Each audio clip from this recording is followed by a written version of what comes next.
thank you so much for joining us. I know this is your first live interview.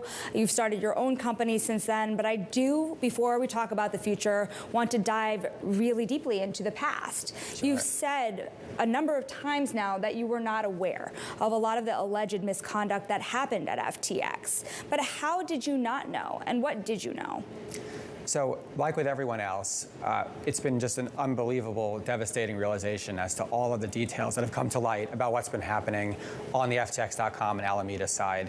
And looking through a lot of the details, reading the indictments about what's happened here, it's so clear that there were deliberate steps taken to mislead investors, to mislead internal employees like myself, to hide what was happening from the general public. And that has been sort of the most shocking part of all of this, that this was not something that we could have ever really known, given what steps were taken to hide this from everyone. You were a really senior executive at FTX across the empire. You were the head of FTX On US. the US side, yes. But should you have known what was going on? One thing I said, publicly in my statement was how much I and the other senior executives at FTX US had struggled to try to get more information about what was happening, on trying to establish more, protocols internally for separation between the two entities, and to, in general, increase the level of communication between Sam, the other officials, and ourselves. And it was a frustrating thing about being there was like how little we were kept in the loop on many decisions that were happening. Obviously, all of this alleged misconduct, but also things about the day-to-day operation of the company, various deals that took place over the summer, different sort of acquisition targets, different decisions that were made that would affect the U.S. business. We were just, systematically left out of. Well, be more specific there. You said you were left out of certain deals. Were you involved with things like BlockFi, for example, where honestly, when you look at the bankruptcy filings, a lot of FTT tokens were being used in pursuit of that deal? That's a good example. That was, for that specific deal, I found out about that because a reporter called me and asked me tell her about the specifics of that deal, and I knew nothing about it. And that was, again, it was sort of embarrassing and frustrating for me to be, supposed to be the president of FTX US, but to not be told at all what this deal was, how it was structured, what the purpose was, and for me to have to ask internally and to get very little answers in response. You also just mentioned that you felt that you were misled very specifically with certain information that you were not only left out of, but misled upon. What are examples of that? I think the prime example here is about Alameda. Both the private internal messaging around Alameda as well as the public one was that this was a company that was completely separate. It was walled off from the employees of FTX US, that they didn't have any special access or privileges with respect to the exchange. And of course, what has come to light through reading the SEC, CFTC, and DOJ indictments is that that was completely not the case. Now, you've spent only 17 months at FTX US, but you've known Sam Bankman-Fried for about a decade, from what I understand. You worked with him back at Jane Street. You were his boss. I wasn't his boss, but we were in different departments. I was in the technology side. He was in the trading side. In some of my earliest years at the company, I helped develop a program at Jane Street to help teach new traders how to program in our internal programming languages, and he was one of my earliest students. So I met him back in 2013. So would you have any indication from then to now that he would have been able to lead the FTX empire and that this would have gone this way, even between the relationship between the two of you? It was really early days then. I never could have fathomed that he would go on to build this gigantic company, and then of course everything that's happened afterwards, or that one day I would go work for him. At the time, he was someone who seemed to have a lot of promise at the company. He was someone who was enjoyable to be around, to work with. He showed a lot of potential. We had common interests in terms of the different charities that we both contributed to. Were you friends? I wouldn't say that we were friends, but we were definitely friendly in the office, and we worked together on a few projects. And then we had kept in touch, a couple times a year between the time I left Jane Street and the time that I ended up joining FTX US, and really had only sort of tracked his progress during that time, seen how successful and how exciting FTX would be to join, and that's what really excited me about joining in the first place. Now, kind of fast forward in that relationship towards the end of your time at FTX, and in a recent tweet thread, you said that your relationship had reached a point of total deterioration after months of disputes. What were those disputes? They were primarily disputes that I would attribute to the growing pains of any high-growth company.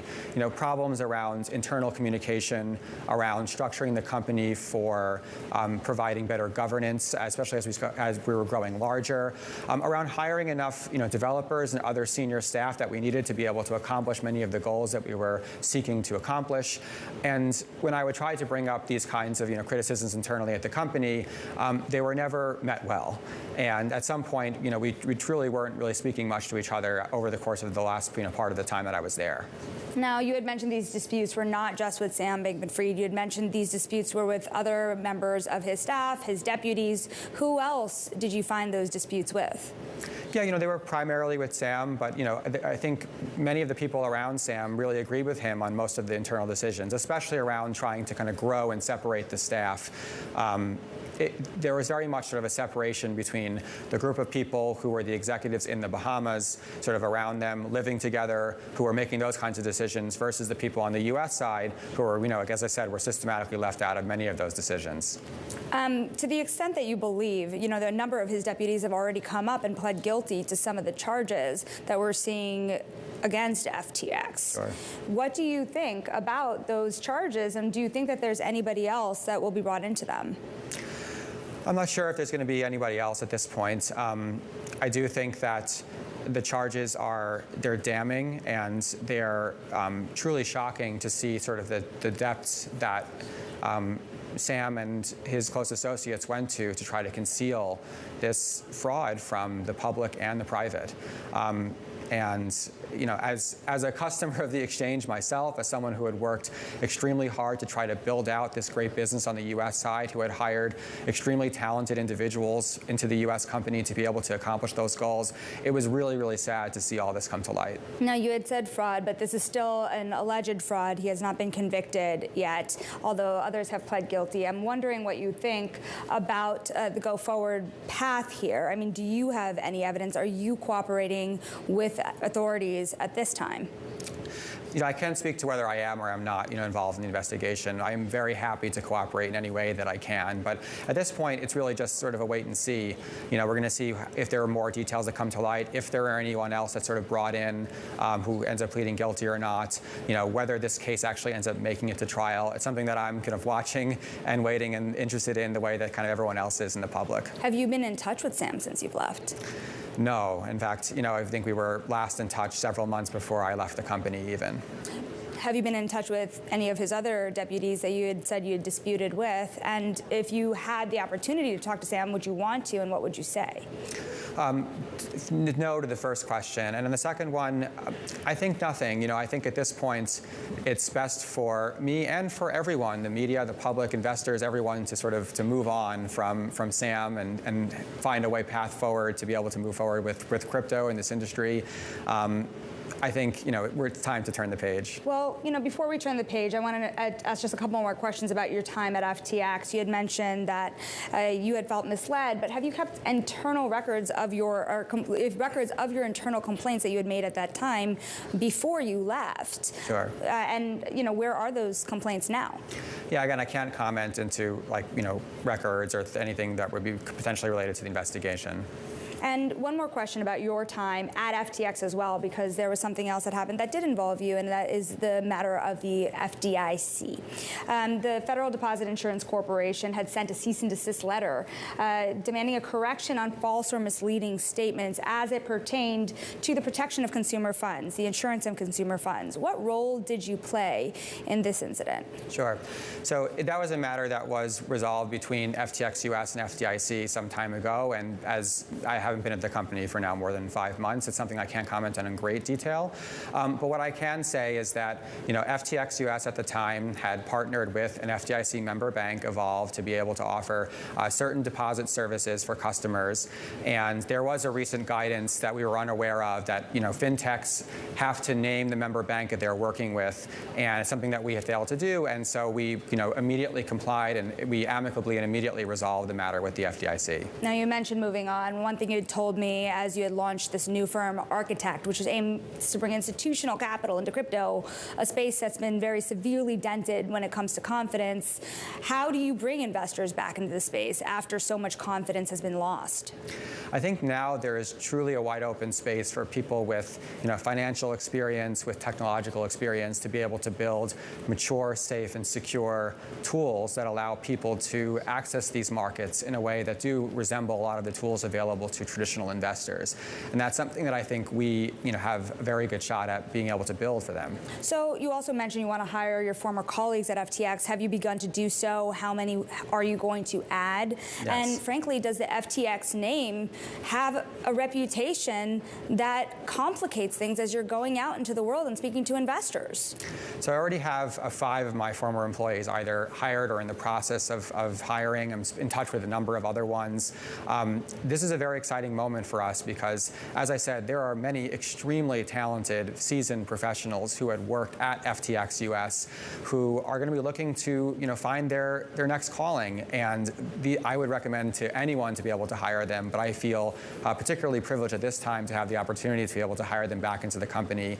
And regardless of what ultimately happened with Sam, with this alleged fraud between FTX.com and Alameda, what I do know in speaking even to former clients now is that people liked the product. People liked us as a company, what we were trying to build. They appreciated the technology, the services. They know that we have the experience and the know-how to be able to build good software.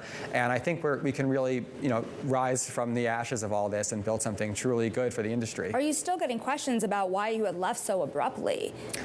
Not anymore. I think now, I've made, fully clear about what happened internally, and, people are excited to look at my holistic, career from being at Jane Street, at Headlands Tech, at Citadel Securities, with all the experience I and my colleagues now have, we are able to build something with that full combined experience, not just what's happened at FTX. And then what about, we had started this discussion talking about whether you should have known. When you look at your investors, when you were going out to raise capital, we had reported that you had fallen a little short of what you initially had tried to go out and raise. Venture capitalists themselves have taken a lot of heat for the lack of due diligence that had gone behind FTX. What was that conversation like with investors as you tried to bring people back in? Sure. So look, it's been a tough time for fundraising in general, even before FTX. Markets are down considerably, valuations are coming down, and it was a great experience getting the opportunity to go out and raise capital. I would say that it was quite optimistic conversations with VC. They're looking to find places to deploy the capital that they have, waiting in the wings. They're looking for, mature opportunities to be able to invest in technology, particularly in this space. And they're, excited to back people that they know. I have relationships with many of these investors through FTX and through other means. And I'm really excited to have the support of this incredible group of partners that I have now. What's it going to take to restore confidence in this space? I think a combination of good, sound regulation for centralized actors that look like brokers or centralized exchanges, and a record of the kinds of investment assets that really do matter in getting away from a lot of the speculative, more gambling parts of crypto, I think is going to be very important going forward. And in addition, I think giving people sort of safety and security, and being able to know that you can sort of soundly invest in things and know that at the end of the day, you're not relying on some central party that might be opaque and not necessarily audited or secure. You work closely with regulators as your role leading FTX US, particularly the CFTC. Are there any mistakes that they made along the way? I don't think there is at all. I think that, for example, like FTX US derivatives, formerly Ledger X, was very closely regulated by the CFTC. They are regulated DCM, DCO, and they've emerged from this, relatively unscathed because they had such sound practices in place. They had segregated access to a qualified custodian. They had audited, code and code review, and they're going to, I think, emerge from this, a very successful business. And I think that is a testament to U.S. regulation and how important it is for making sure that these actors are following the rules of the road.